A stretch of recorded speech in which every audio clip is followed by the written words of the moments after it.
Welcome to the Slop Farm. Enjoy the video. In this video, I will show how to make whipped cream. To begin, ensure your heavy cream is very cold, ideally straight from the refrigerator.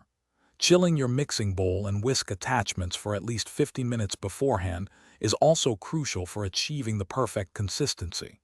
You will also need powdered sugar for sweetness and stability, and a touch of vanilla extract to enhance the flavor. These simple steps set the foundation for delicious homemade whipped cream. Now let's get to whipping. Pour your very cold, heavy cream into the chilled bowl. Add your desired amount of powdered sugar and a splash of vanilla extract. Start your mixer on a low speed to gently combine the ingredients and prevent any splattering.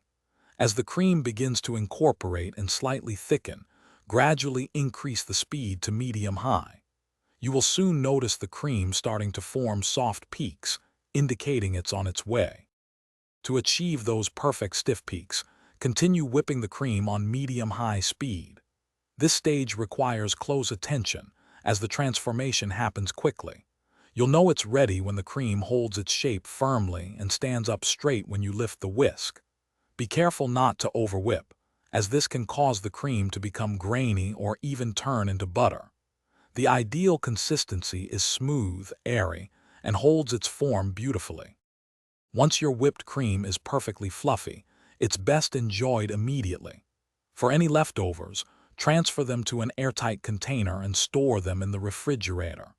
Freshly made whipped cream usually stays good for about 2 to 3 days. If it separates slightly during storage, a quick re-whisk for about 30 seconds can often bring it back to its lovely, airy consistency. Enjoy your homemade treat. Thanks for watching. Consider subscribing if we helped you today.